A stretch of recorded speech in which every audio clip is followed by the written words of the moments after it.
It's the final episode of the year, and Asia has had its best year. Jee's ice cream obsession became the reason Western fans actually gave a shit about Chinese Counter-Strike. Tyloo won Fisher, Conky got married, the Mongolz won EWC, Atox got banned for matchfixing, Conky got married, Emilia said good in a funny way, Tyloo disbanded, Mongolz made its rank 1 on HLTV for all of 2 weeks, but they still did it.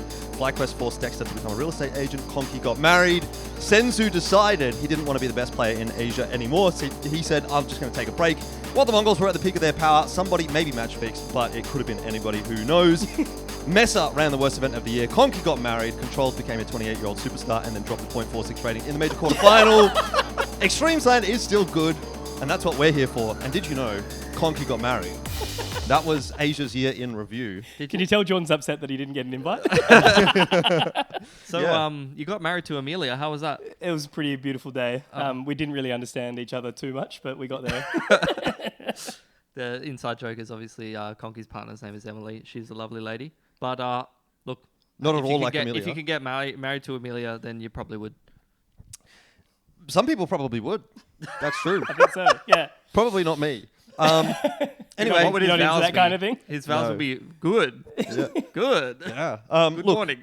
this is episode 97 of Geographically Challenged. It will be probably the final episode of the year, unless maybe I can sneak another one in here while we're at Extremesland. We'll see how that works out. First things first, I want to just probably say sorry for the audio. I think the audio is going to be a little bit cooked because we're sitting a little bit too close to each other. There'll probably be some bleed, aka echo noise, but it is what it is. We have short XLR cables this time around, so we'll have to deal with that. But Not everyone has enough cable to work with, and sometimes That's you just have right. to do It's the how you best use it. can. How you use I'm it. not used to laying cable, unlike the rest of the fellas. But yeah, look, we're getting a nice little episode in to end the year. It's been a little while, Pilski, since you've been on, because I've been overseas. Couple of weeks, maybe a few weeks, maybe even a month. I'm not as Chinese as you, so You're not. I just have to come to terms with that. It's been a hard process, but yeah. Yeah, and Conky's here as well for the first time in probably about 12 months. I as think well. literally Extremesland last year was earlier this year in January. Yeah. So more like 11 months maybe. But you got married, so that was pretty cool. Anyways, we... Yep. we're at Extremesland, which is really, really awesome. Obviously, nice to be back again. And I think Extremesland's always an event that everybody really looks forward to for the year of Counter-Strike in Asia. But what I thought we would do on this episode, because probably nobody wants to actually hear us really talk about Extremesland. I mean, what really is there to say apart from... I mean, in theory, if Lynn Vision doesn't win, they're fucking shit. And if they, I think there's a lot to say. But yeah. What would you have to say beyond that? Oh, just like I just love these Asia events because it's like a good mix of seeing it's kind of like honestly just a tester of seeing what's going on in Asia really. Like sometimes that is really epic. Like pre-Valorant we had all of these amazing teams come and it was like I felt like there was good representation in every region.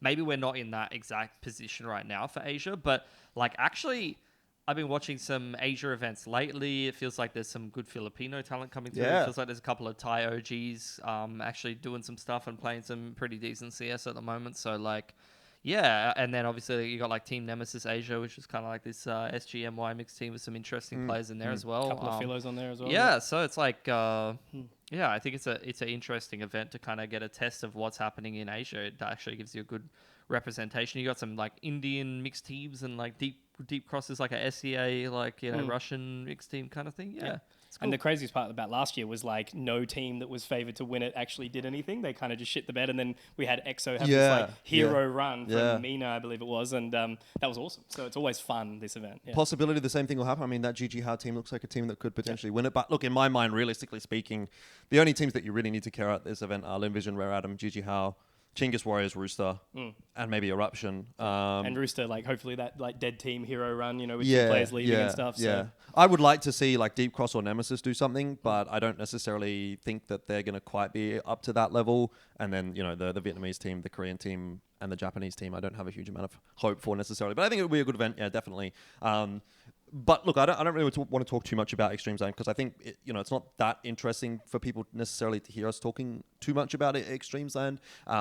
If you want to, you can watch it. This episode will probably be out tonight. So Extremesland will be starting tomorrow. Yep. So I encourage you guys to sort of tune in if you do want to hear us talk about more Extremesland. Lots of games as because well. we will be there talking about Extremesland. Yeah, it's definitely like a hardcore Asia fans kind of dream event, I suppose. And even if you're not a hardcore Asia fan, I would say like tune into the last day, like the last. Yeah, couple there'll be of some good games, games on the last couple of days. games. I do. It's kind of like, you might get one of the SEA teams in like the quarters or the semis, and that'll give you some hope on that side of things. You get the good Chinese teams, and then GG Hao as well. That'll be a decent team. It's kind of like a mini Asia Minor on the last day almost. Without the OS, without good Tyloo. OS team. Although I think Rooster, if it was at a live team, would be a really good OS team. Yeah. But If they could go still into do it cash, they can do some damage. Like go into it with nothing to sort of throw away, sort of thing. So I was trying to G them up in the hotel breakfast today. Yep. Hopefully that helps. Yep.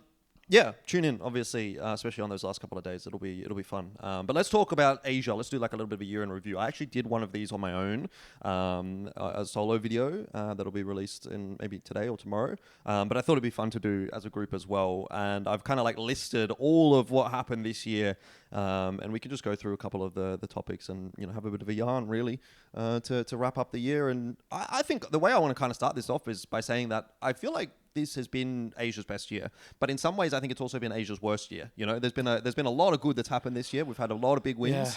But there's been some massive fucking L's this year as well for Counter-Strike in Asia that somewhat got maybe swept under the rug, but probably bear mentioning in terms of what happened this year. So one thing that I was really, really sort of happy with beyond the obvious take of the Mongolz did really good this year was just the fact that it feels like Asian Counter-Strike in general is on a little bit of a comeback, and even towards the top end, towards the tier 1 end, it's actually starting to get a little bit more attention, right? We obviously had Shanghai Major at the end of last year, but this year, we had IEM Melbourne, which was a tier 1 mega event in Asia Pacific. We had Blast Rivals Hong Kong and IEM Chengdu. So 2 ESL events and a Blast event tier 1 level in Asia. Obviously, there's the announcement that next year PGL is going to be running a Singapore major. So again, that's kind of good news that's come through from this year. But also, domestically speaking, there's also been quite a decent amount of, like tier 2-ish tournaments. Asia Champions League, we have Extremesland, obviously, that were had earlier in the year, and now also again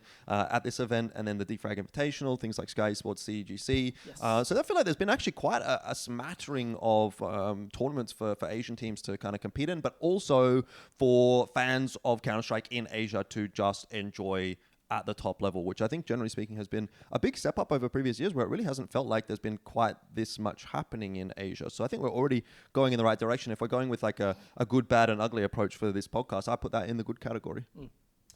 Yeah, I think the quality of the events has been pretty good for the most part. And the ones that I participated in, we got to cast the Skyesports one that ran pretty smoothly from a production perspective. It seems like the Extremesland event this year is, it's always been good, but like there's like practice rooms. It's leveled up again. It seems like it's going to be teed up to be a really, really good event. Like I think this might be it always has been poised to be, but I really feel like Extremesland is the Asia event of the year in terms of quality and in terms of how many teams they're inviting, representation, and a lot of different aspects. Like Extremesland really is amazing. But I think a lot of the other organizers are doing really well.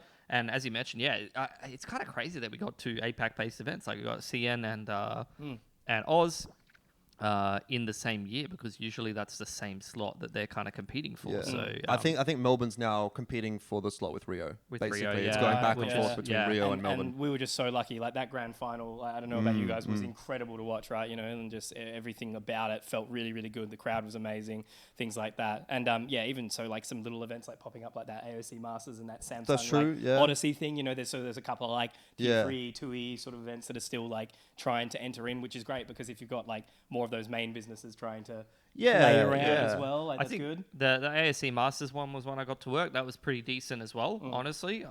Ran pretty decently. Have not too many complaints about that, but I wasn't actually there. It was just from a objective production perspective. You'd have to probably talk a little bit more closely to the players to see how happy they were with it. But look, from an outside perspective, a lot of Asian events to play in.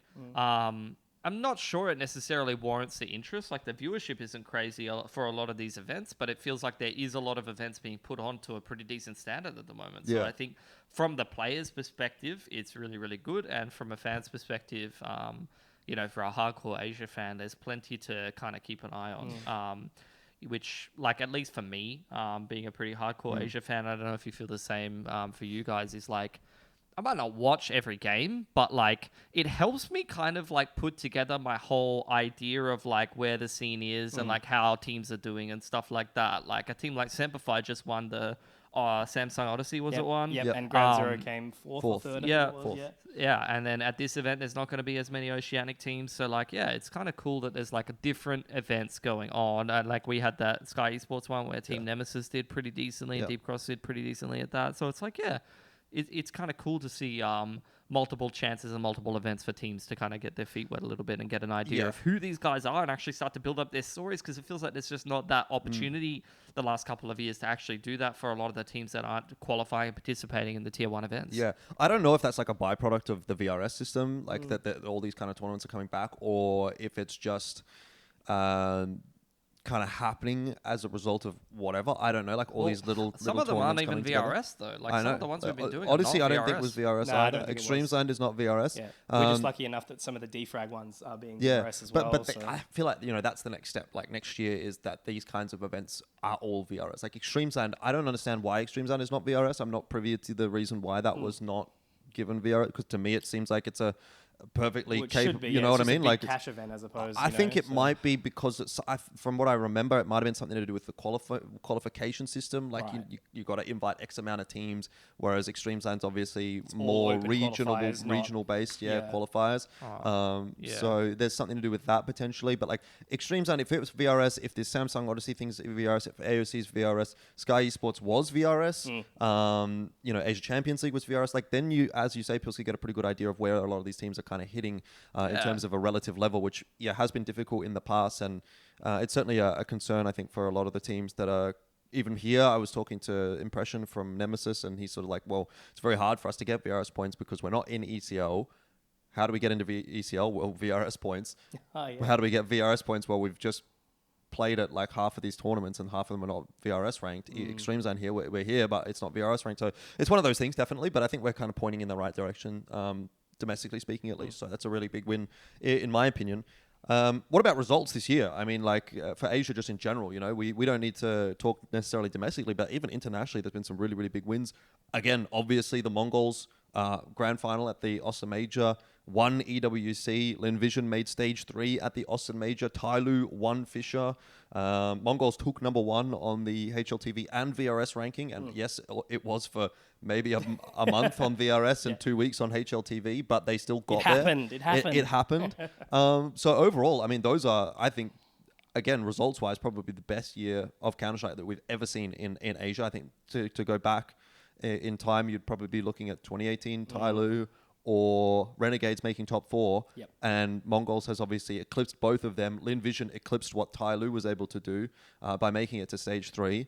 And Tyloo also won Fisher, which they were not able to replicate. And also, to be fair, it doesn't seem like Lynn Vision or Mongolz are going to be able to replicate what they were able to do this year, next year. But, we take it, right? Like, that's a big win for the region. So I think overall, again, big tick in the book of Counter-Strike in Asia for 2025. And I think seeing those, like, roster moves a little bit as well, like the Lynn Vision teams kind of stayed since bringing in Call Me Sue, but then, obviously Senzu taking a step back, Rare Adam pushing Kaze into assistant coach. Like, there's some movements kind of happening now. And I some of which I'm not such a fan of. Yeah, of course. But we at least can get it gives that opportunity where it's not the same, like, stale over and over and over again for a little while where it was. But hopefully that just gets an eye. Like, there's some of these, especially some of the Chinese teams for this event, that it's like you don't really know many of the players. Hopefully they're going to step up again and start getting picked out of, 5E or whatever it is. So that'd be cool. Yeah, I think the results this year is probably the best year of results we've ever had for Asia Counter-Strike, mostly predicated on what the Mongolz has been able to do, and I think that they have kind of inspired some of the other teams to be able to have and replicate some pretty good results. I think we kind of got like China peak at the same time that we got Mongolia peak in tandem, which helps, and the reason why I say that is because I feel that they are quite separate. There is not much overlap between what the Mongolz was participating in and what the rest of Asia was participating in, really. I think, Mongolz is very much a tier 1 team at this point and doesn't really participate too much in some of these Asia events. So, once you kind of eclipse that status, it's similar to, when you get one of the top Oceanic teams, once you kind of eclipse the status of like your domestic results, you're kind of separated from the rest of the region. So I think Mongolz have done very well for themselves to the point where they've been able to push themselves into the tier 1 discussion. And then we've had some of the teams coming through from the domestic scene kind of peaking as well, where, you know, you'd have Lynn Vision doing quite well for themselves or Tyloo doing quite well for themselves, who are both teams that have actually played a lot more in the domestic scene than Mongolz have. So that's been pretty good. I would agree. I think it's probably going to look like it's heading towards a downward trend in terms of form and results for a lot of these teams.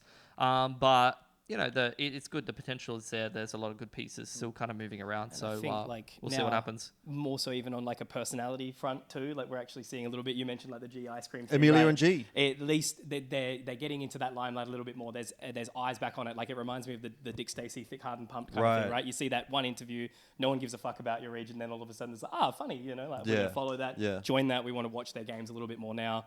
That was really cool. Yeah. Yeah, but I think that also kind of has to go hand in hand with actually being a halfway decent team, which was beneficial at both the Austin Major and obviously then into Fisher, where you know, Emilia kind of did that interview with the Brazilian guys at the Austin Major, good, you know, and then they were actually good for that major, and people were like, holy shit, this guy's funny, and they're winning, and also Emilia was playing really well at that Lynn major. Vision has kind of been carrying the cult of personality. The Lynn Vision core that has come up has carried, you know, Chinese player marketing really, because Tyloo and the Vici Gaming that became Tyloo core have never had any really interesting players or personalities at all. At least from a Western perspective. I'm sure in China they all have, you know, personalities and some good followings, and there's definitely Chinese fans who would have a much better perspective on what some of these guys are like. But from a Western perspective, all of the players that have come through from Lynn Vision have been the players that have actually put China on the map a little bit more. Yeah. Beyond that, I mean, I guess let's talk some roster changes as well, positive roster changes that happened this year. I think the big ones, in my mind, Tiger joining Rare Atom, I see that as a win. That's probably the only good thing that Rare Atom have done all year, in my opinion. FlyQuest signing JKS and Azza. And then the Mongolz got Controlez in, which, you know, you'd say obviously that's not great because of the Senzu aspect, but at least on the Controlez aspect, on the control side of it, I think that was a pretty good turnout for the Mongolz in the end. Kormisu coming into Lynn Vision as well, by all accounts, has been reasonable enough. I don't think it's necessarily set the world on fire in a sense, but, you know, you look at the results that Lynn Vision did have in Austin in particular, and just generally throughout the year. I mean, certainly a lot better than last year, so I think we could call that one a win as well. So quite a number of decent roster changes. I don't know if I would necessarily put Nomadic into FlyQuest as being a great roster change. Like, it's kind of on that same level as... Hasn't done anything yet. Yeah, the same level as like the Kormisu to Lynn Vision. It's not bad, but it's not necessarily good at this stage. But, you know, overall, like towards the top end at least, it seems like the top Asian teams are making a lot of good moves. I think another one that has been somewhat of a positive score into Huns there was this year as well. And that seems to have kind of like revitalized that Huns roster a little bit. And so, you know, I think in general, like, again, a lot of positives to be taken away from most of the moves, at least at the top end of Counter-Strike in Asia this year. And that will kind of conclude our good segment, and we can get into the fun stuff where we start talking about bad. So, say the last nice thing you're going to say for the podcast. You had the roster moves in the good section. Some of them. All right. There's some like, you know, like I'm trying to take the ones that have at least on paper come away not destroying teams or not just being like in poor taste or just a bad situation. Because it's the stuff we need desperately, right? You know, you need that kind of turnover instead of that gatekeeping in a way to get players actually playing in, you know, these competitions, these qualifiers sort of thing. I would agree for the most part, but I have to say that the departure of Advent from a active playing role has really been... Was that this year though, or was that last year? I don't know, but it's just... It all blurs it's been together. Something that I haven't really been able to get over. I would say that's gone in the bad category for me. Well, we're not in the bad category yet, okay. but we can there's a few roster changes that are in the bad category, I'll tell you that much. Fair enough. Marek is one of them. Well, actually, that's in the ugly category, but that's fine. It's all the same, really, at this point. Bad. Was there not anyone else? Yeah, I know. Was there anyone else? It's a good question. Look, bad. Do you guys have anything bad you want to say to start things off for this year, or should I just start rattling them off? You know, because I feel like it's funny if you guys come up with something too. Fucking like, I don't know. How about some of the most respected and, you know, veteran players in the scene just fucking match fixing? That's one of the topics. That is one of the topics. It's just that thing, the constant feeling of like we're on this fucking trend and then some absolute bullshit happens. It's like, why, man? Like, can't we just have one good year? You know, I know, and it's really dirt. It's really hard to like kind of like sort of even think about what life was like, 11 months ago. Because at Extremesland, at this event earlier in the year in January, I did a podcast with Dobu. Yep. Yeah. Literally, and it was like not exactly this room because I was on a couple of floors higher. But I walked into this room and I was like, shit, this could be the room I was in like earlier this year because it's facing the exact same direction. Yep. It's on the same part of the building. I'm just a little bit lower down in the building, but I was like, fuck, this was the room. Yeah. And I was like, man, back then Dobu was pretty friendly with Dobu, and Atox was kind of on the rise, and it was like, wow, this team's like pretty good. There was a few moments in that competition where we were just like, this doesn't feel right. Like, not from a matchfixing perspective so much, but it was just like nothing was going in the trajectory we sort of expected in a way. Yeah, and I think part of Asia events. That is just Asia events in general. But my point more so here is that, like, that to me, like the Atox getting banned situation was probably, I think, the worst thing that's happened to Counter-Strike in Asia. Yeah, probably ever. Next really. to the Essex stuff with Oceania. Yeah, but that's even worse though. Yeah, but that was kind of just like, that was just like not a misunderstanding per se, but it was just like a misappropriation of the rules in a sense. Like, there was a couple of guys that were actually match fixing their games in Oceania. There was way more than got banned. Yeah, but they're also fucking nobodies. Yeah, for the most part. And then now we're talking, and sure, there was probably more people that didn't get banned that didn't get found out. But also, more so, my point here is that Cabal and Dobu in particular are like two huge names in not just Mongolian CS, but Asian CS in general. And Atox were like number 2 at the time as well, right? In like Mongolia, they would have been number 4 in Asia. They are more OG than anyone in current Mongols. Yeah, they far more OG. They have been around for like 10 years. Before Blitz was even like, playing against fucking shitters in tier 3, these guys had played at international events and shit like that, like... Some of these guys had been playing for like 10 years or more. Household names, really, when it comes to Asian Counter-Strike at least. And it felt like finally as well, they were getting their time in the sun in a sense that I feel like Dobu and Cabal had always kind of been like either in the top Mongolian team when Mongolia wasn't that relevant internationally, or in the second best Mongolian team when there was a good Mongolian team. Or even in Asia mixed teams like Firepower and shit like Asia that. mixed teams. But they never really felt like they had quite got to that point where they were like really truly one of the best teams in Asia, and then that was now where Atox was. Mongolz number 1, Atox clearly number 2. One of the top teams in Asia should easily be qualifying to things like the major when we got those extra slots. If they would have still existed, they would have played 2 majors this year. They would have gone to both majors. They would have easily qualified through the VRS, and they fucked it. Obviously, by match fixing for I mean, who knows how long? Really, that's the other big thing for me is that could have been happening for like 10 years. And you always wonder, it's like what's enough for them to actually like throw everything away? Like was it quote unquote worth it to destroy the brand that they built, and also the brand of where you've literally got people getting up at 4 a.m. to sit out in the Mongolian cold to watch these fucking events. Yeah. And then at the same time, your second best team's making bad decisions. It was so upsetting. I don't know.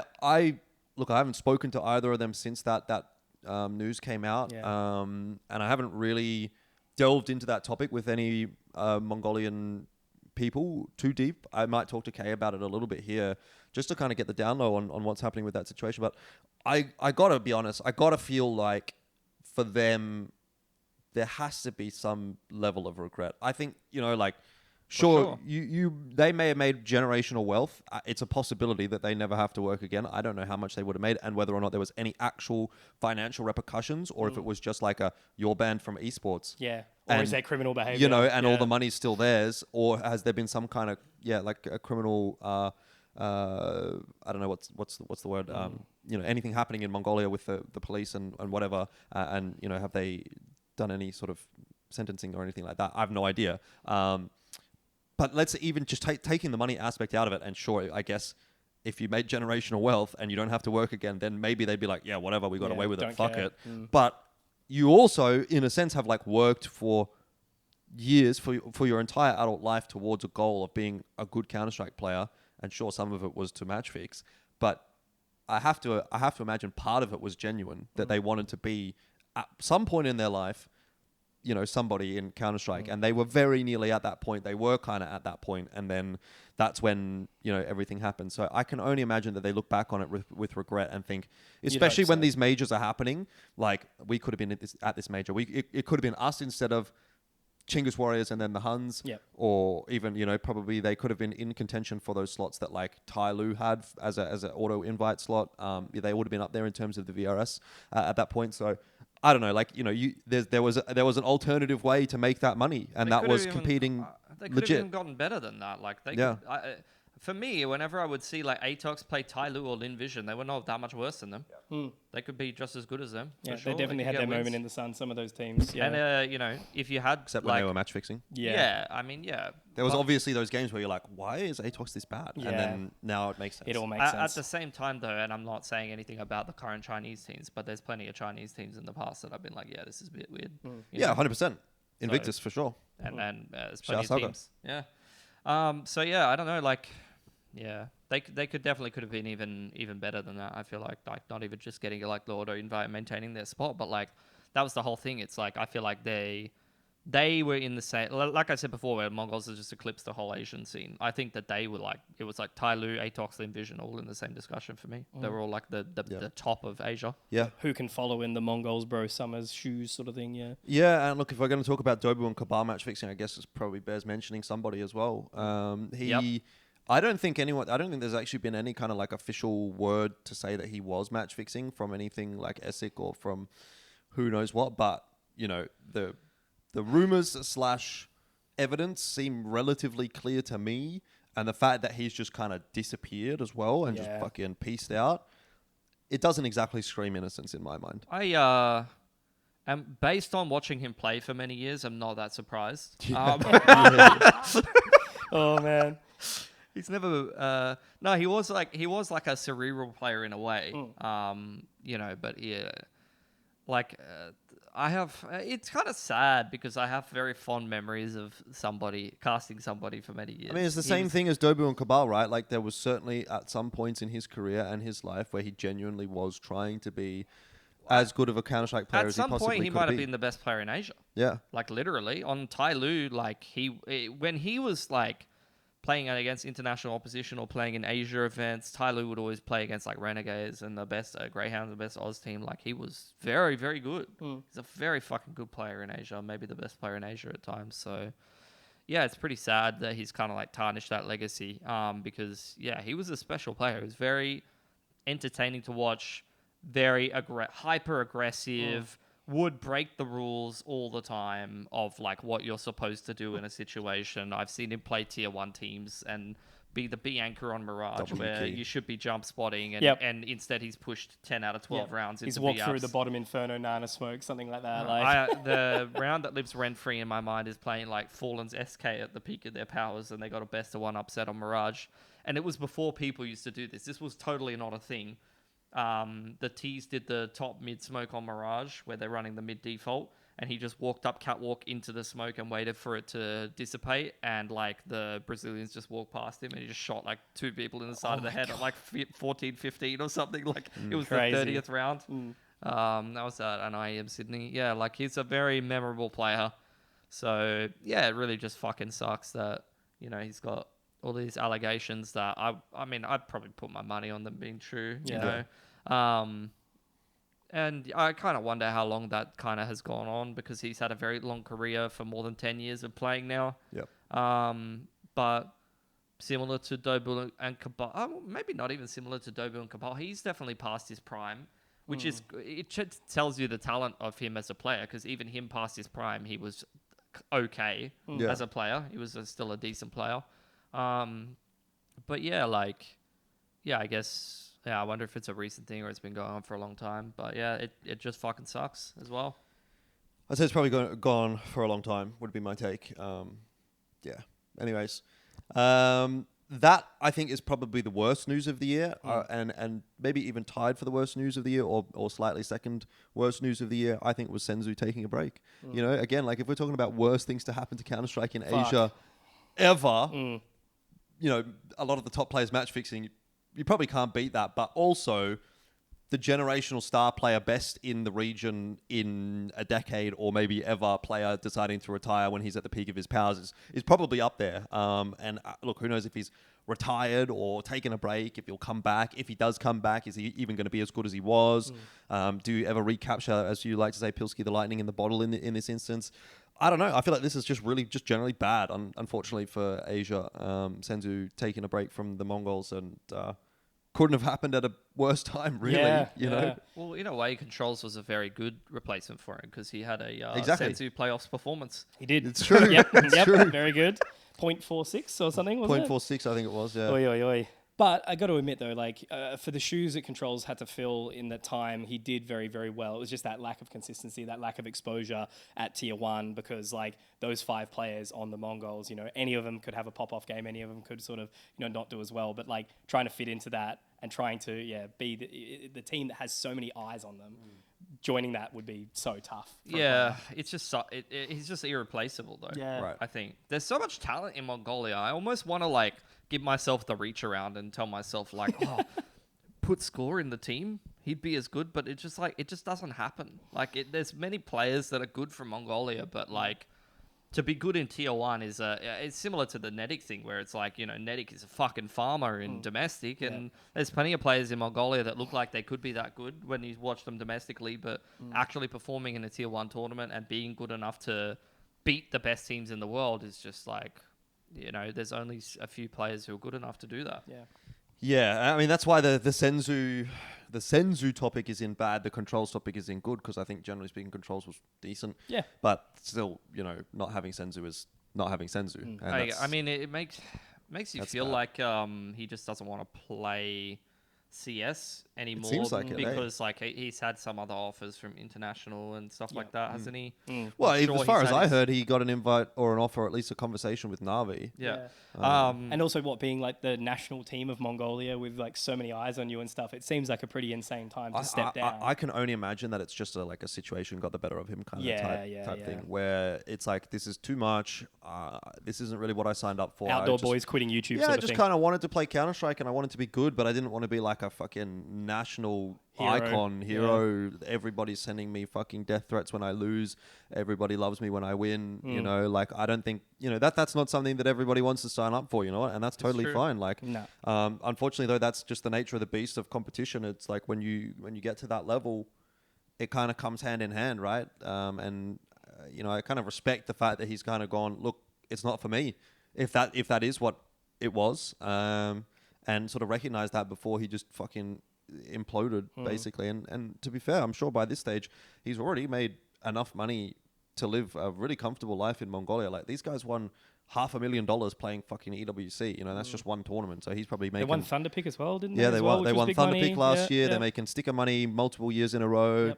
You know, making top 4s at most events. Like, he's fine. He's fine. So, respect to Senzu. But hopefully we'll get we'll get to see him back. But we all want him back though, like, because you know, it's just been a golden era of results for Asia CS, and Mongolz is not as powerful without Senzu. Unfortunately, although they are still very good and better than maybe any Asian team has ever been without Senzu. Fuck, like to go into the major and like obviously Vitality, you know, who ended up winning the whole thing, going bombing out kind of, but still to make the playoffs is pretty make top cool. 8. Yeah. With a change that was like 2 months old, you know, and it's just our player. Like, I think, you know, we've still got a lot to be thankful for with regard to the Mongolz, even if they're not Senzu level. We'll stay on Mongolia, by the way, for the next bad topic, MESA Nomadic Masters. This was, from many of the people that I've spoken to, the worst event of the year, which is a bit rough. This was the one that was essentially... stripped of VRS ranking, I think, was the terminology prior to the event starting, and then all the teams went, and it was a massively delayed day. Every single day, for some reason, there was just issues, it's really surprising to me because I have done a MESA event in the past, and it wasn't perfect, but it ran. Was that the minor those years back? Oh, that's actually... No, I've done 2 MESA events, including that one. That was that one where they had the whole day cancelled, but then eventually it ran fine, and then I did MESA Nomadic Masters the same year, later on in the year, and then it was fine. And then they ran Nomadic Masters this year, and it was just bad, apparently. So I don't know where things have gone wrong for MESA there, but I'll put that in the bad category just because, you know, again, they invited a lot of international talent to that event in particular, a lot of international teams as well. And like that's like kind of your opportunity to sort of show off the region. And I think it's less of an issue when it's like a domestic tournament, you go to it and you're like, oh, that wasn't that good. Yes. But it's only Asian teams. No one gives a fuck. But it's like, now you're inviting tier 1 talent, Yep. tier 1.5 teams. Yep. The world is watching and you fuck it up and people go, we don't want to go to Mongolia anymore. It's kind of the similar to Sky starting out a little bit as well. Skyesports, yeah. Is like trying to go too big.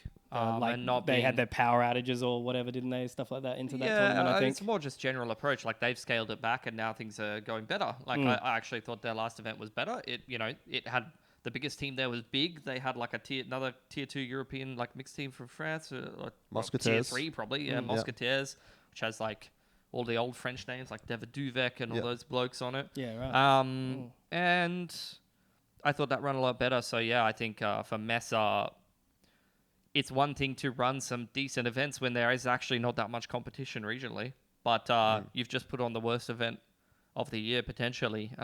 When we're talking about how many good events there have been recently domestically. Yep. Not the best. Yeah, it could have just as easily been in that good category if it would have just run fine. Normal, like it didn't even have to be a great event. It just had to run. We even did the minor. That was this year? We did the minor regional ESN qualifiers. for ESN. Austin, yeah. That wasn't the best, but it was decent. It was fine. Yep. Wasn't as bad as the MESA one. Yep. They're not meant to be as good of an organizer as MESA are. Yeah. Look, I mean, I don't know. I think there's hopefully some more stuff happening in the future for MESA. And I can understand, though, like why things were difficult for them because like the whole gambling getting banned in Mongolia thing, like I think really fucked MESA because their primary sponsor was 1xBet. And 1xBet doesn't operate in Mongolia anymore. So I think they lost a lot of income because of that. And, I can understand all of that. But frankly speaking, from my perspective in the past as well, the money was not the issue necessarily at those events. I think a lot of the time it was the expertise. The Mongolia government like putting in and stuff like that, you're pretty sure? I don't know about that with regard to MESA, to be honest with you, but I don't think that the money was necessarily the issue in a lot of these cases. Maybe it did have its impact at Nomadic Masters this year, but I think, there's just better decisions need to be made. Anyways, to round out the bad category, the only other bad thing I have to say was Lynn Vision and Tyloo failing to deliver at the Budapest Major. And I think in particular, Lynn Vision was probably the one that most people would have looked at and said, yeah, they should do okay, because they made stage 3 in the Austin Major, and then they went 0-3 in stage 1. That is a massive fall from grace, and that is bad.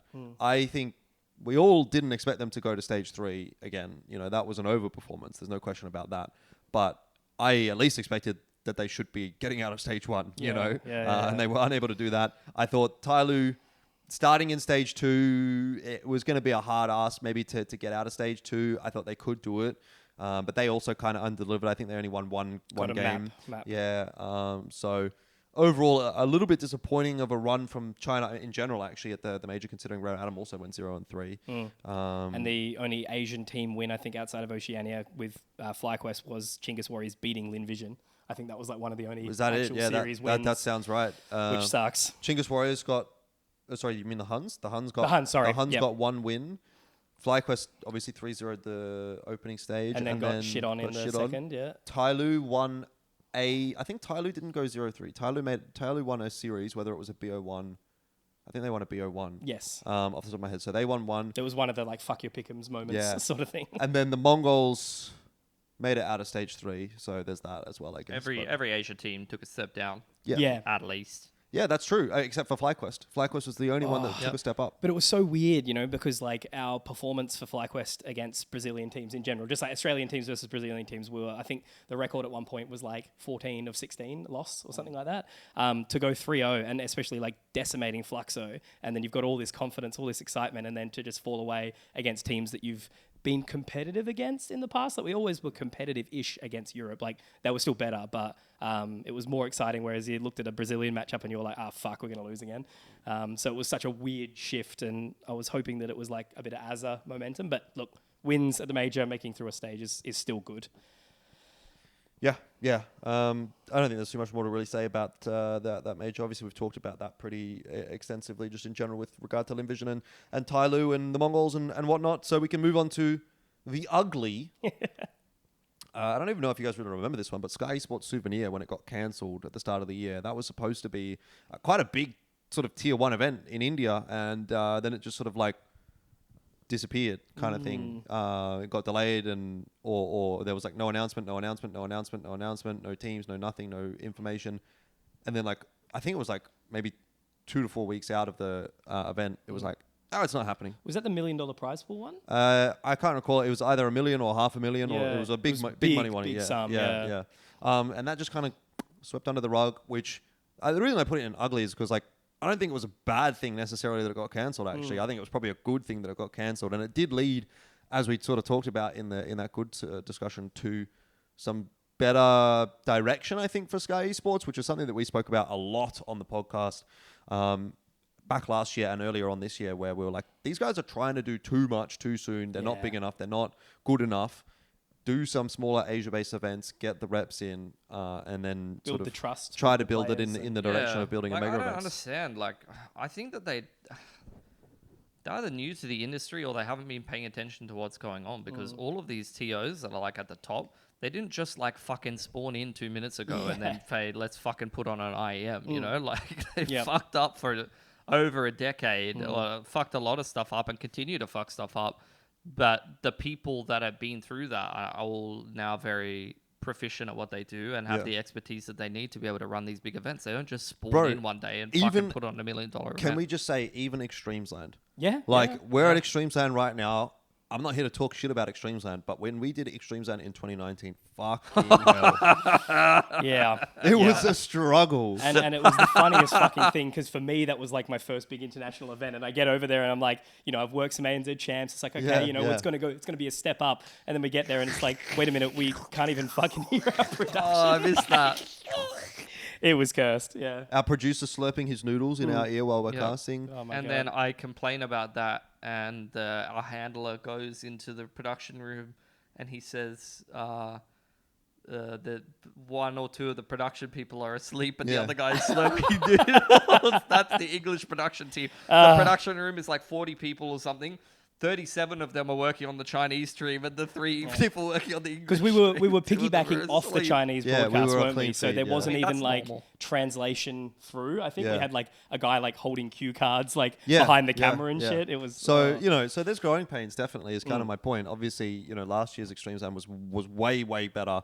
Year prior as well, and assuming this year's going to be super clean as well. So just takes time. Like, that was back in 2019. Now we're obviously here in 2025, and something that maybe Skyesports will be again, like in 5 years or 3 to 5 years. You look at it and go, maybe these guys are fucking legit at that point. And to be fair, Skyesports have definitely had time to improve. Like, it's not as if they haven't been a TO for a good while in Counter-Strike, but I think you don't do yourself any favors by trying to go too big too soon. You need to go through the waves of people getting better at their job, and also the people that just aren't good getting them out and finding some people that are better. Finding, and just, it's like a team, bro. You're filling out your roster. People are getting better. Old mate, he fucking went 0.46. Yeah. Time to go. Put somebody else in the team, or maybe he's better next event, Yeah. It's the same thing for fucking production teams at the end of the day, and event staff and all that. Well, there's a reason, like, all the production and the observers and all that kind of stuff, it's like their names that have been there and they've worked for different TOs for all the years, because that's who makes good shows. Like, what else is ugly this year? Talon's demise. I don't know if you guys even remember my Talon goodness, being Jesus. a thing. That was this year. Hell. That was actually this year. It was last year into this year. But the fact that, or not so much the fact that they fell apart, but I think it was more the way that it kind of just ended. It was like, what the fuck just happened?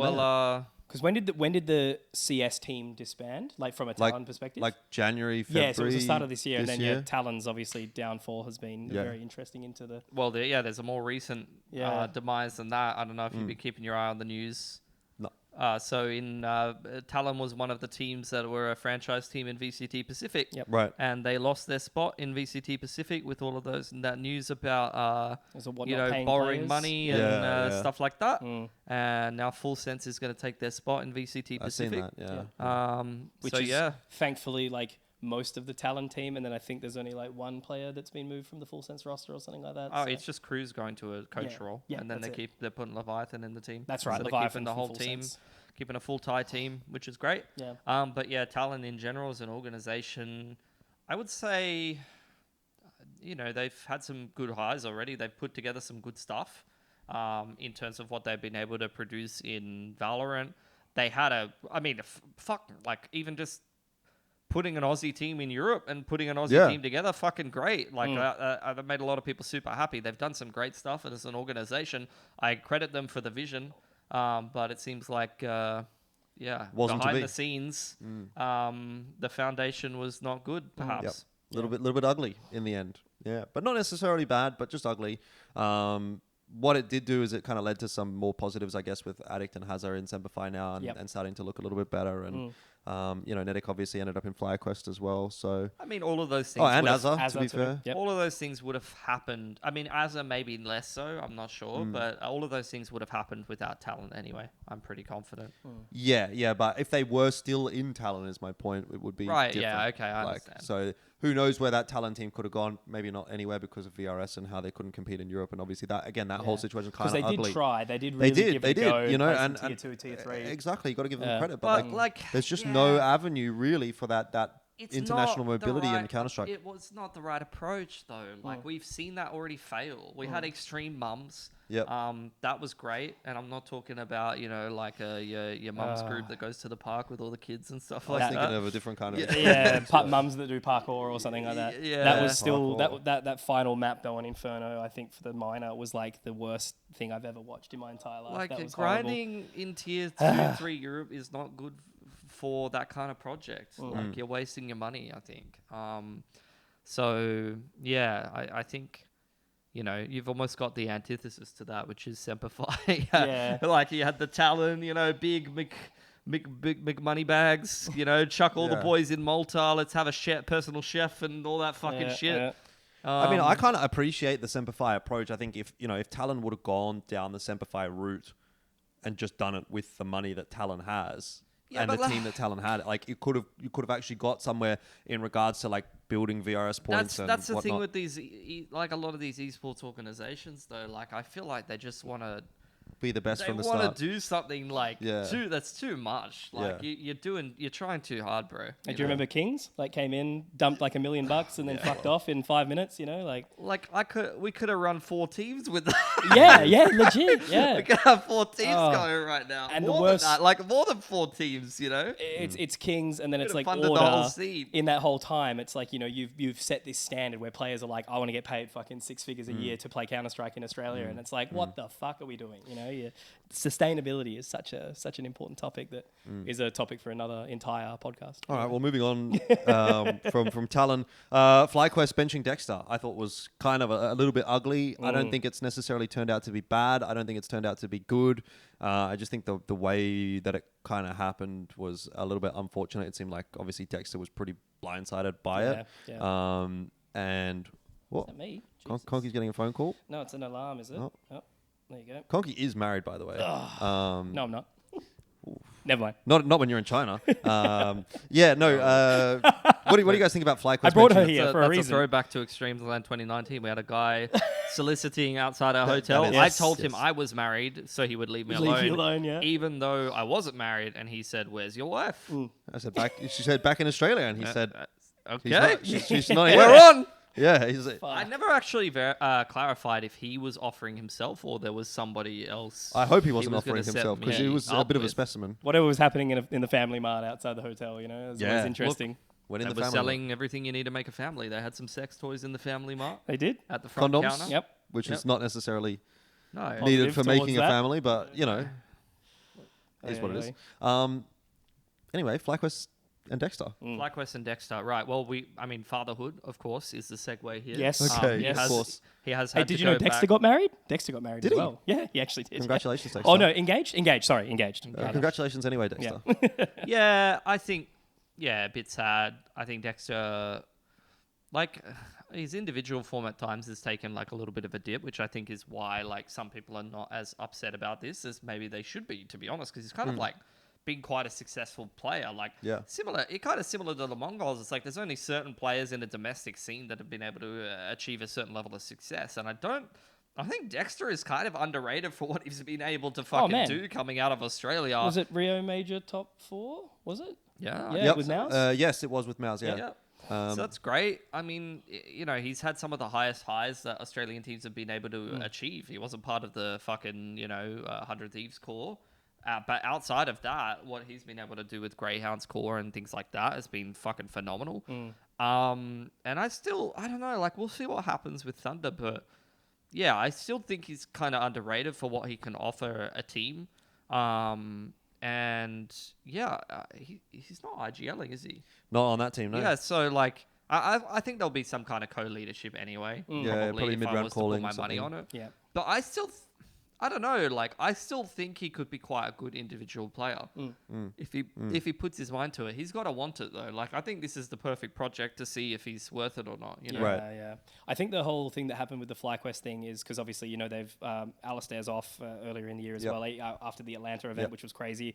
But my understanding was that the Dexter method wasn't where they wanted to go anymore. So that was like, I think they brought him back in, take-ins off the IGL, try to work down that route, and then they weren't sort of happy with how it was going, and that's why it was quite abrupt. Which, fair enough, you know, like, and I get that, and it definitely wasn't going anywhere necessarily. But it was the way it happened, I think. It was just, absolute blindsiding. More that point, and the fact that it was like, you know, you look at it and go, was that the first, like, next change that necessarily needed? Because I think that change only really happened because Nedic became available. If Nedic doesn't become available in that moment, I don't imagine that there was a change right there. Does that make sense? Yeah. When you work with someone and you have someone in your team for such a long time, there's a fucking right way to do things, you know? Yeah, I think so. I don't know. I don't know exactly what happened, but it doesn't sound like it was handled very well. There's been a bit of that though over the years. It seems like everybody's happy in the end, you know. FlyQuest are kind of on the improve in a sense, and Dexter's found his place in Thunder Down Under now. Yeah, he might not have like fit in the team necessarily, but I feel like if you put Dexter in FlyQuest now, like, I don't think the results would necessarily be better or worse than they are right now. To be honest, I don't think he was the problem or the solution necessarily. Yeah.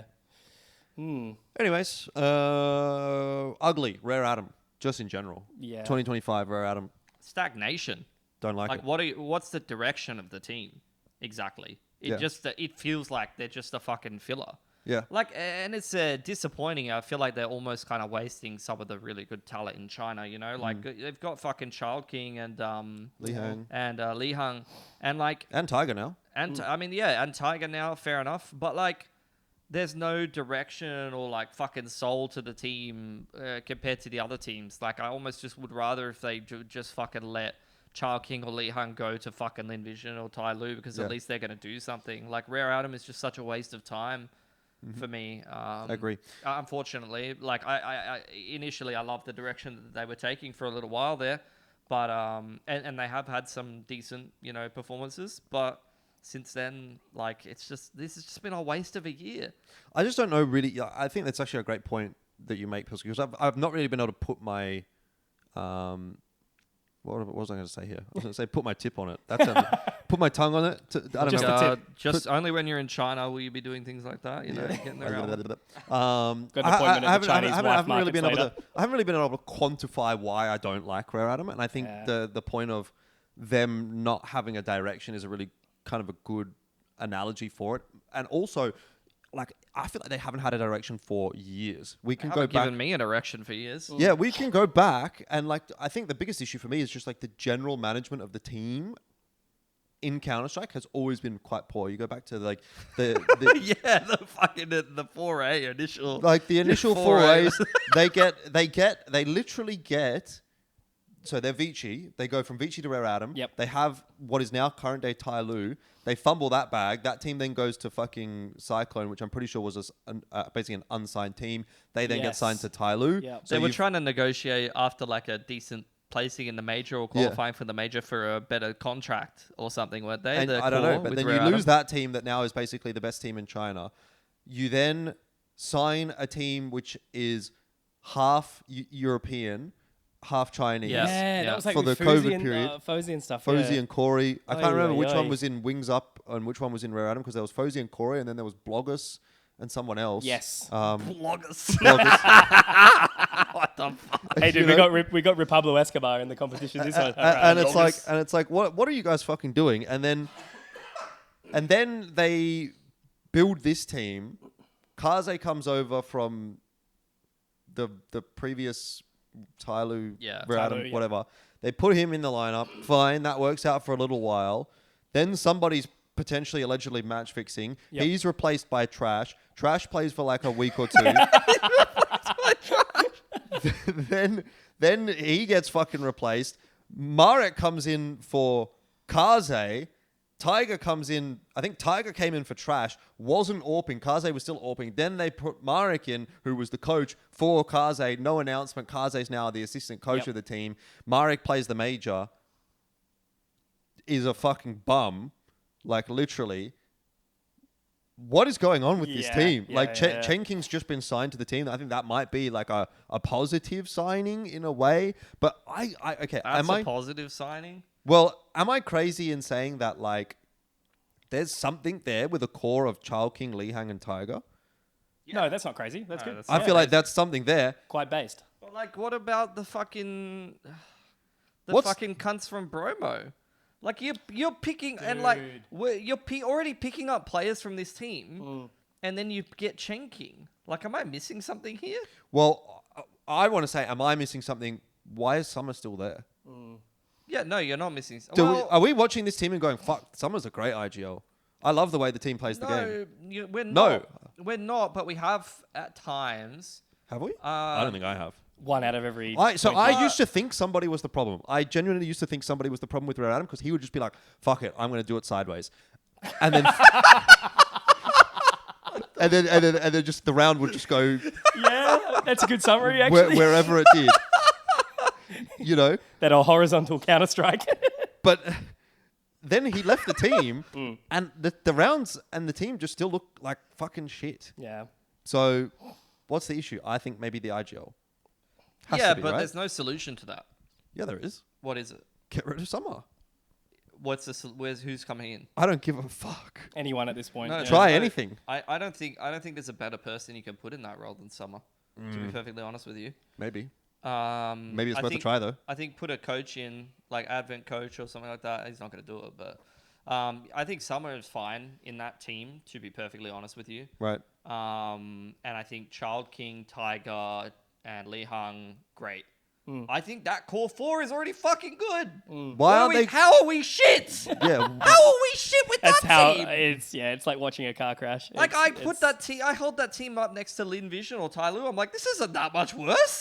But you guys are fucking terrible. Yeah. What the fuck? I mean, to be fair, Lynn Vision is pretty bad at the moment as well. Yeah. And if you would have seen that ECL final for Asia, the ECL Challenger League final for That was a Asia. 3-2, wasn't it? It was a 3-2, 7-hour fucking series, world's longest game of Counter-Strike. Yeah. No, Did you pass that one? No, thank God. Yeah. I'm just pissed off, man. Like, it could be a good team. Yeah. That could be another good team. That's it. I agree. Like, Chen Like, King is fine, but like... They're a team that I want to care about, you know what I mean? Yeah. But like, I don't. And maybe watching them here at Extremesland with Chen King is going to change that. Yeah, We'll see. yeah. No, like, Chen King it's a big doesn't do opportunity, anything. He's just though. a guy. But that's what we need to see, right? We need to fucking see Chinggis, Gigi Hao, Tyloo, Rare Adam play good. Like, we just have to see it. I've watched Chen King play like maybe 6 times. I've never like had a thought about him. I've just said it's another guy with King on his name. Head empty. Like, I wonder if Kaze's wait, here. Zoking. Put Zoking in fucking Rare Adam. Zoking's coaching Tyloo, mate. Fuck. Yeah. Who else could you get? I don't know, man. Danking, I don't know. King. Well, is that... Danking, Zoking, King, CJ to King, Yeah. and Chen Chen King. King. That's your team. Is that like part of the bigger issue? Is just like the lack of leadership? That's in been an Chinese issue Counter-Strike? in Chinese CS for more than 10 years. Yeah. And it was Asian Counter-Strike as the wider thing as well, wasn't it? As well, like not really having Generally, leadership. yeah. Generally, Yeah, outside of kind of like, Mara Blitz, I guess. I mean, that was in that way, yeah, but even then, it took Yeah. them a little while to sort of get going. Yeah. Yeah, because I know there's still that like respect ego issue in Mongolia as well with some of the teams like trying to put the powerhouses together. Yeah. I mean, If you don't listen to your fucking IGL, the players have to have to. why go doesn't up a little bit. Kaze just rifle an IGL? I'd prefer that. I would rather have had Kaze playing the major than Marek. Yeah. 100%. 100%. Kaze rifle IGL or Summer IGL. I don't care. I Those don't know. guys don't. I don't even care. Those guys don't even have to be that good. The thing is, the most important thing about that team is that Tiger, Lee Hung, and Child King play really good. Those guys are the core star of the team that will put up the frags. Summer and Kaze don't need to be that good. Nah. If I actually Kaze's think not that open, team is yeah. fine. I actually think that 5 is actually totally fine. Just don't take the AWP off Tiger. Yeah. Kaze should not be AWPing anymore. No, Yeah. no. His No. rifle was never even that bad. His rifle was always kind of underrated, Yeah. to be honest. Yeah. And he was throwing the fucking util anyway when he was AWPing. I don't know if Kaze to IGL is the take. To be fair, like I don't really think he's an IGL. Do you know what I mean? Like just as a He's person. a quiet guy, He's yeah, quite a and quiet especially guy. like I a Malay moving maybe, into but China. like I kind of disagree because he's played with Advent for such a long time. I get He why played you a would say it. supportive role in Vici for such a long time, and he's had such a long career now. But it's I having get the it. ability to do it, and then having the persona to do it as well. They and don't like have the- anyone who has the persona to do No, it. no, It doesn't you're matter. correct, Summer but- doesn't have like I don't think anyone in China has the persona to do it, but Advent. You know, Because he's got a massive head. and then Mercury.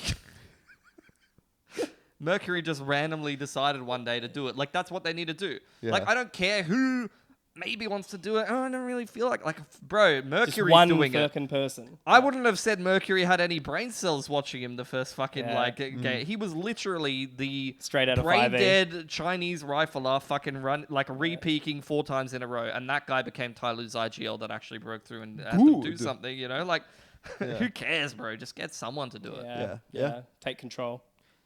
Controls? Maybe Control. controls to Rare Adam. Let's fucking go. Controls IGL. Senzu back to Mongolz. Wasn't Controls he through actually the IGL of Chinggis though? I think you might be at some cooking point. there, At some yeah. point, I think he was. Yeah, I don't really know. I but, literally like, can't even keep up with from that watching- Huns Chinggis. from watching fucking- Chinggis play, I'm not surprised if that was the case. All right, well, that was a fun conversation about Rare Adam, Yeah. which usually isn't. I usually hate talking about Rare Adam, but that one was fun at least. What about Dobu casting the Budapest Major? Did you guys hear about that? Wait, what? Yeah, apparently. No. Apparently, he was casting it with the ESN. I think that's fucking ugly. That is pretty ugly. That's yeah, not it. I don't like that. And there's a similar sort of thing for you. It's like, you know, like I feel like we knew Dobu and Cabal well enough and stuff, and then change your opinion fucking It's- completely in a heartbeat. It's too soon. Too soon. There are people who have gone into talent work after match fixing and things like that, or being involved in scandals. Yeah, It's just too soon for Steel and all that. Like I guess Yeah. you know that scandal's different, but a still long time ago, made yeah. his way Yeah, it's out a long years time. and years and years later. He's done his time. Yeah. you know? Exactly. Like fucking Dobu did it like 5 minutes ago. Yeah. Yeah. He probably fucking, bought himself lunch with some of that money when he was fucking on his lunch break from casting, bro. Like, come on, man. You're not wrong. Jesus. Yeah, it's a sad reality on that. Yeah. Mm. But that pretty much wraps it up as far as a year in review. Unless you guys have got any final thoughts, anything that I missed there. Not really. I think it's good to see FlyQuest doing well. Yeah. Yeah. They did really well, then they did really shit. And I think that comes down to, I think Vexide is the key. Yeah. Vexside's the chosen he, one. He He's the heavily key. underperformed in stage 2, didn't he? Yeah, he's kind of heavily For his standard. He's heavily, he's heavily underperformed. I think, well, not heavily, but I think he's underperformed in general most of the time. But when he plays good, FlyQuest becomes an elite team. He was the highest rated player in stage 1 and the lowest rated player in stage Yes. 2. That's such a crazy contrast. And it was from the stat that I saw or that someone mentioned to me, I think it was Neo. It was like the highest swing from good to bad from one stage to the next. Yep. Yeah.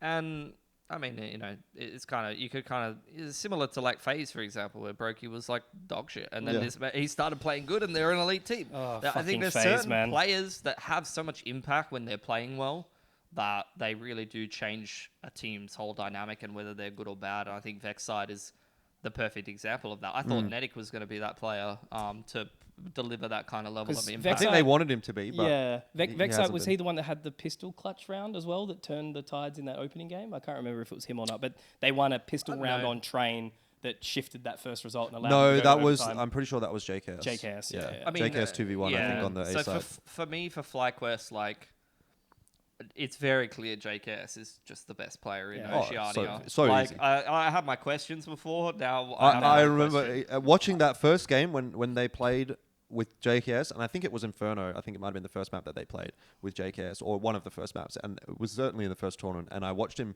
playing on Inferno, and I was like, oh yeah, He's fucking good. he's just better than everybody in this team. Yeah. Like, And and you don't it's- even have to like think about Like, it. and back in the day, like when I was competing, like you would see him play versus like the rest of the domestic competition. You could be like, yeah, this guy's special. Just This torch guy's way everyone. much better. Like nowadays, it's like You hadn't even seen him play in the same circles, but see him literally play on the team, he just like, wow. Well, but what about the things as well, like being able to slot into G2 and doing well, being able to slot into FaZe and do well, like being able to actually like fill the gaps of all these different roles? Oh, for sure. It's But like, insane. he was not like the best player on any of those teams. No, he no. was just like, he just did the anchor role well.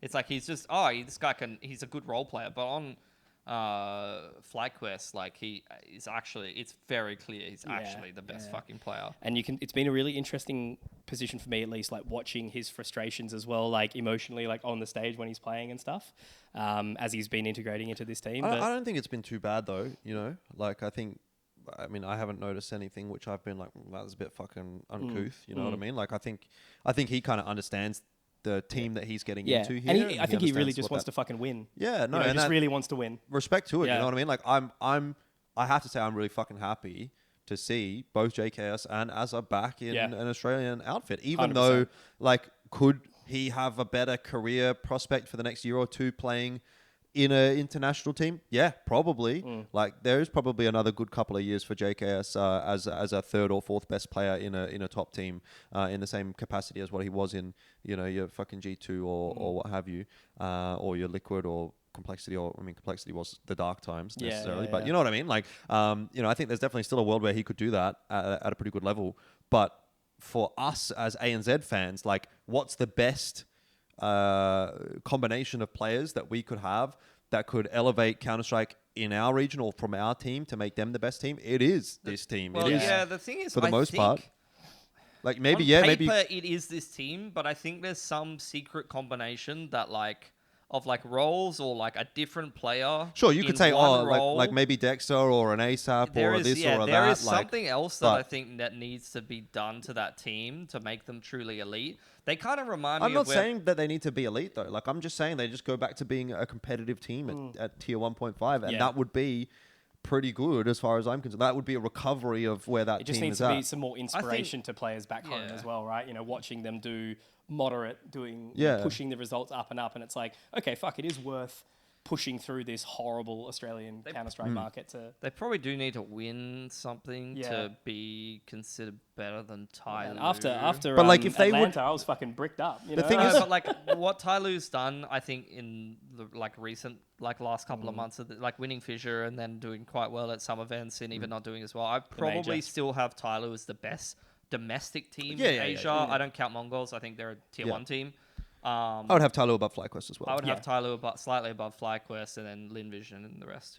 Yeah, I agree. But the thing is with FlyQuest, in comparison, especially to Tyloo, is that they tend not to play a lot of those quote-unquote winnable tournaments. And yes, obviously Tyloo won Fissure, so that's an outlier. But we don't see... They just get knocked out of Draculan when they do. Well, but we don't see FlyQuest competing in the likes of these like domestic Chinese tournaments, which Tyloo sort of gets under, which is something pretty you used nicely. to always see with Renegades, right? Yeah, I feel like all the time. A lot of the time, FlyQuest doesn't necessarily do themselves any favors. They're not back in Australia to play the Extremesland quals. They don't get to play the likes of, like, if FlyQuest is here, they're a favorite to win this tournament. Yes. You know what I mean? But they're never at this kind of tournament. They play ACL. Okay, that was at the start of the year, and they didn't do too well there. They lost to Tyloo, but you give them another crack at ACL. I think they're going to play. I saw they're going to play XSE Pro League. Is that later in the year in 26? No, so it's not XSE Pro League. It's called something else, but it's run by XSE early in the year next year. Great. Yeah. And I think it's like a domestic sort of Asia mixed tournament, similar to maybe what that MESA Nomadic Masters was, where I think they've got a couple of like 1.5 international teams, so kind of cool to see them playing in that. So I think there are these things now kind of popping up where they're kind of realizing like, oh, we're not actually really getting the VRS points from the tier 1 events. We need to play like some of these like weaker tournaments, and that I think will lead us to a position where we get to see them kind of beat up on some domestic teams a little bit more, and then that in turn makes us go, oh yeah, they're kind of good. But yeah, you're right, they need that big kind of event win similar to like what they had in Atlanta a year ago to kind of revitalize some of that interest in a sense. Yeah. Anyway, is that it? Should we leave it there? Well, last question, I guess, since I think we I don't know if you remember this, Pilski, but I'm pretty sure at the start of this year or at the end of last year, we had one of these episodes. It was online. Bleh was there. And I sort of said, like, what is your prediction for 2025? And I'm pretty sure, at least I said, I think 2025 is going to be the best year for Asian Counter-Strike? And I think to answer that question, was this year the best year for Asian Counter-Strike? Hands down. Yes. Yeah. So it really was. boom. What's your prediction for next year, 2026? I think Doesn't even have to be in relation to results. It could be anything. It could be Senzu comes back and he plays in the Huns and they win. Go wild with it. I know you love to go wild. I think next year the competitiveness of Mongolia, China, and OS will be more equal than it has been previously. Okay. I think it'll be quite close between the regions next year. That's good. That's a good prediction because I was going to say I think FlyQuest will be the best team in Asia, I was thinking that too, but which is kind of the same take. Yeah. Yeah. I think that they could be. And I think the reason for that is Lynn Vision will fall off, Tyloo will stagnate, and FlyQuest will get better. Yeah. I think one of the Chinese teams is guaranteed to get good, and I actually have low key kind of thinking the Huns could be good. Huns could be good. Huns could be good. Yeah. I like Huns. Just needs to happen. I like 9 score. Yep. I want FlyQuest to just sit in the 20, like the top 20 in the year, like globally. I feel like it needs to happen. You know, there is no other change that they can, I think, upgrade. You know, there's not much more that they can do without just like fucking scrapping the project and starting again. And I think if Azza can unlock what seems to be this like mental lag they've always had, you know, I think they need like a motivator, someone who's really going to kick them up the ass when they're, you know, losing line of sight or something like that. Because like those are my boys, I love them, right? So I need to see them succeed with Azza's implementation into 2026. But even like going past FlyQuest, like I kind of have hopes for Semperfi and Thunder a little bit. Also, A little bit I do. I think Semperfi, I think I pretty heavily underrated them, and I think every time I've been watching them play recently, I've been like, okay, you know, like I don't usually get that excited about them, but I think every time I watch them play, they exceed my expectations. Yeah.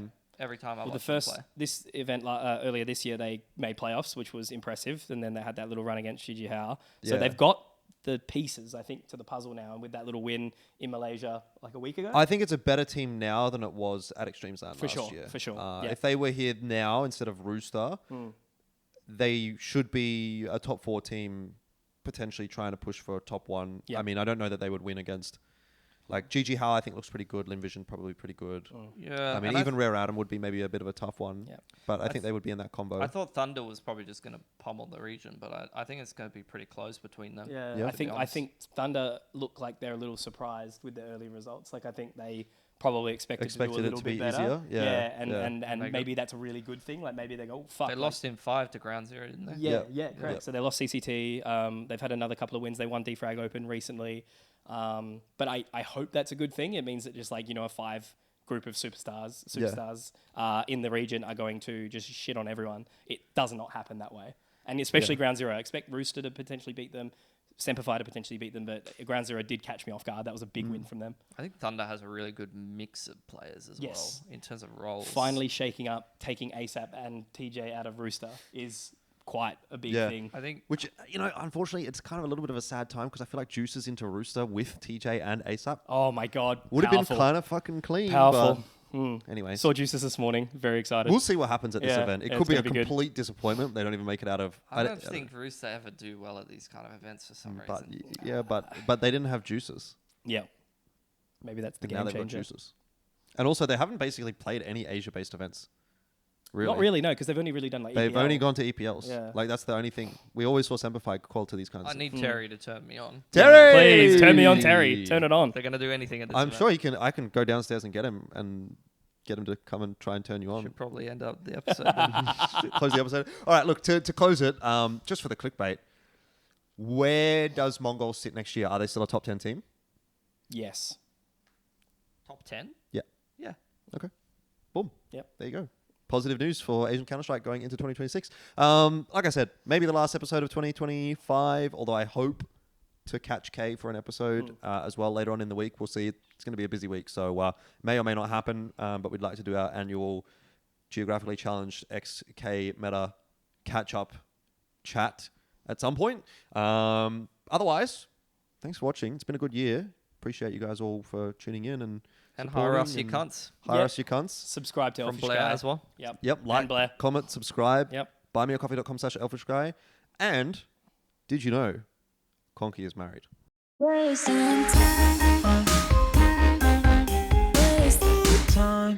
Hey guys, just at the end of that video and heading into 2025, I want to give a massive shout out to Jean, who has been a big supporter of mine on buymeacoffee.com/Elfishguy. She's been a member for over 12 months. And if you'd be interested in supporting my content and getting this content grind going, then head over there as well and check it out. Thank you very much. Fucking cunts. That was very good.